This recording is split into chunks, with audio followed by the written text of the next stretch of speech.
Lawyers of Reddit, who is the most fucked up person you have had to defend in court? I have tons of these, but the best is woman who was charged with stuffing a stroller with items she intended to steal at a toy store. Larceny of some degree. As a side note, she was about 5 feet 4 inches tall, and about 3 bills. Also a rather impressive neckbeard she played with. She had a history of this exact crime as well as a rather extensive felony history, so she was looking at significant jail/prison time. She was in custody, and when I went to meet with her she demanded I bring the prosecutor into the jail to cut a deal. I explained that this prosecutor would not be interested in any deal, unless she could offer something really big in an effort to manage her expectations about getting relief this way. That was a mistake. She stood up and threw her chair at me and started screaming that she was a killer, yo. And I know tons of murderers, motherfucker. The part that made the whiteboard at the office was when she said, while she was in jail, I ain't going to jail. I know killers. Ain't going to jail, period. .com. From that point forward everyone in the office used period.com to emphasize everything. Back in the 80s, my father defended a man who broke into his ex-girlfriend's trailer, violating a restraining order. He wanted to write her a note, but couldn't find anything to write with, so he stabbed her dog in the eye and used the blood to write it. As far as I know, the dog survived, and the man was found not guilty because of insanity. There was also this one case where his client was charged with having child pornography, and he had to verify the evidence. After signing about 1 million forms and getting permission from a judge, he was escorted by a police officer into a small room where he viewed the video. Yup, it was child pornography. It wasn't some Girls Gone Wild video where a 17-year-old lied about her age. It was straight up sodomization of infants. They were crying and everything. He told me that was the worst thing he's ever seen in his career. I had a client that went on an hour-long rambling statement about conspiracies and the injustices of the system, only barely touching on the actual DUI charge we were defending. The prosecutor didn't object to any of it, he just let the shit roll. And I didn't cut him off, because I had this conversation with him 20 times before in private. He wanted to state his piece against all of my warnings, so I just let him. The judge was pretty pissed, and eventually cut him off. When he came back to the table, he just kept smelling this small pillow his son gave him for good luck. When the jury went back to deliberate, he asked me, "How do you think we did?" Guilty in about 4 minutes. I saw him at the jail a month later to turn himself in for an overpass, and he was telling the other inmates how much I fucked up his case. I'm a trial paralegal, but my old firm represented a property management company that was particularly slimy. A few tenants were suing the property manager because they had gotten sick from the living conditions in the property units. However, there was no record of the tenants ever reporting issues with the property units, so theoretically there was a bit of a defense for the manager. He could not fix what he did not know about. This case has been going on for a year and we discover that the manager has been hiding evidence from us. There were nearly 100 complaints from tenants. There was also even more tenants that had gotten seriously sick from the living conditions. My firm urged the manager to settle, and then he was fired after the case was over. I was a document clerk at a law firm when this happened. A woman alleged that a co-worker raped her at the fast food establishment they both worked. As a document clerk I did a lot of the initial fact finding in documents/videos/photographs and would write up a short memo to the head attorney of the case. It would make it easier for him to see the important stuff and not waste his time or the client's money. In this case there was a video that was sent in by the employer. It wasn't labeled, but I still popped it in the CD drive. I opened it up on my work computer and watched grainy sex of the plaintiff and the alleged rapist. It looked completely consensual.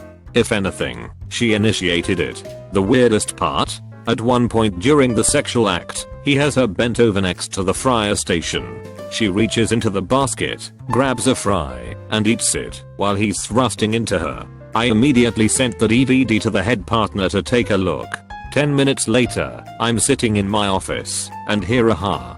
She ate the fry.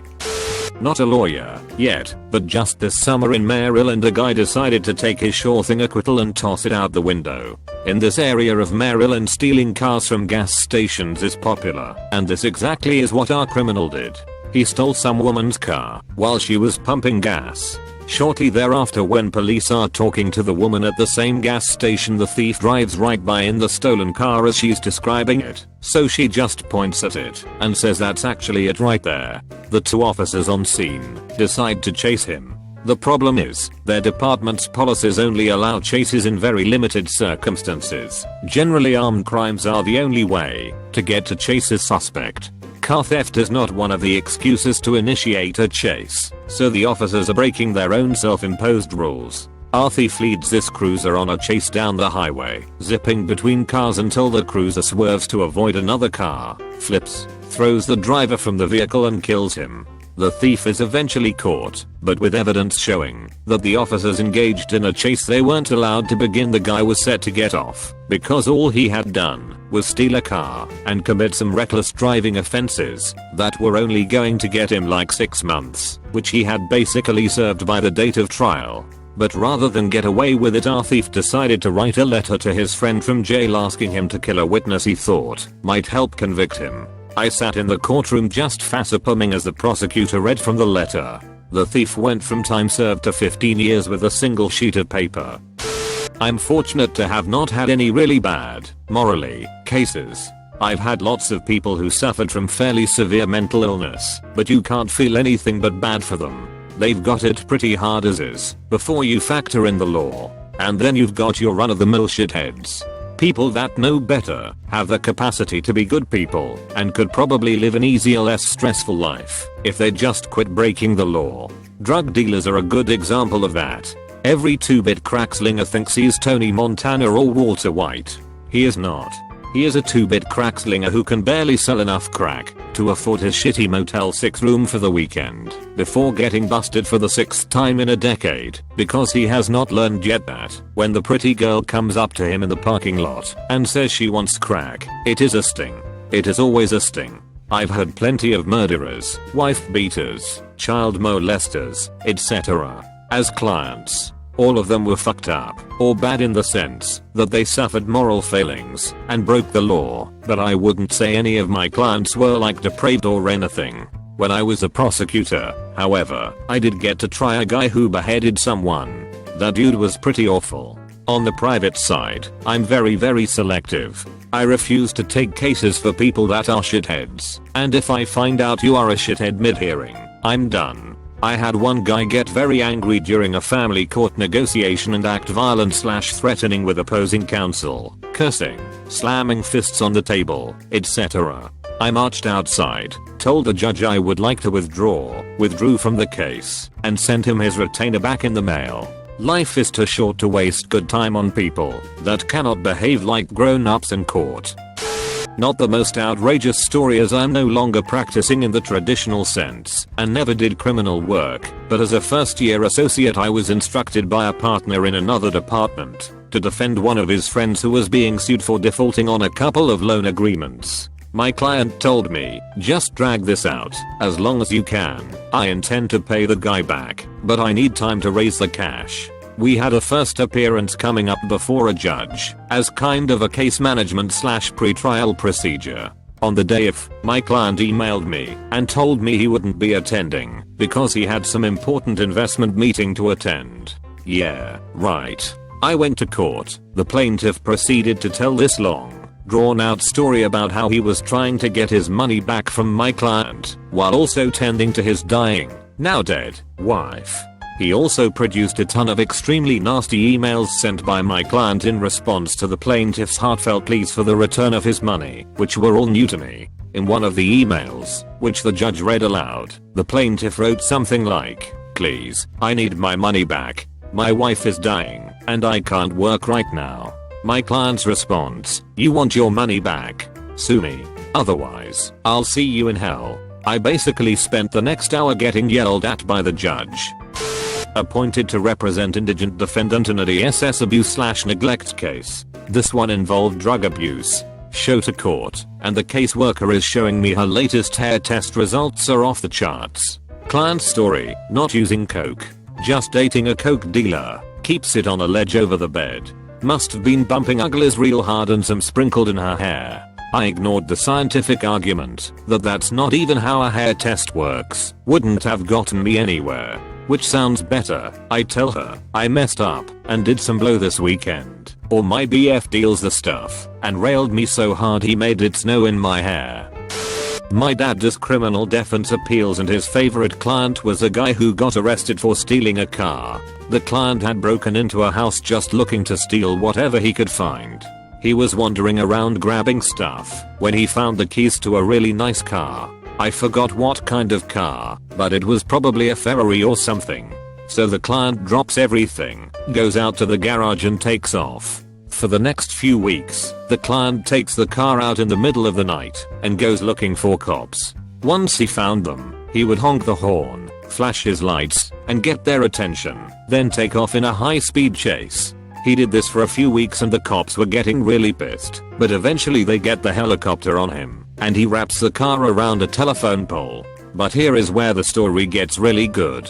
One day my dad gets a call from his client, who is his prison, and the client just chats with him about the news, weather, all kinds of stuff unrelated to his case. The next day he calls back again. Same unrelated stuff. Third day my dad gets another call, and after chatting for a while the client says, I bet you are wondering why I keep calling you. My dad admits that he was kind of curious. Well, last week there was a race riot here, so all the Mexicans, blacks, and whites are on lockdown, but I'm Native American, and I get along with everybody, so there is no line at the phone, but I don't have anyone else to call. Not a criminal defense lawyer, but I did defend a guy in a tax sale proceeding, where you don't pay your property taxes and the gov puts a lien on your house and sells it out from under you. This slimeball had managed to avoid paying any property taxes for like 10 years and avoiding a sale by shuffling the property between himself and various ex-wives and GFS. He didn't even have a somewhat sympathetic reason to not pay his taxes, i.e. lost a job, health problems, unexpected expenses. He was just an alcoholic bag who didn't feel like he should have to pay taxes. Anyway, the courts finally caught up with him, served him properly, and scheduled his house for upset sale. He wanted us to go in there and put him on the stand, which I told him wouldn't help. In this type of case the only way you can stay the sale is to pay the taxes owed, or show that there was a flaw in service. But he insisted, and he was the client / paying, so whatever.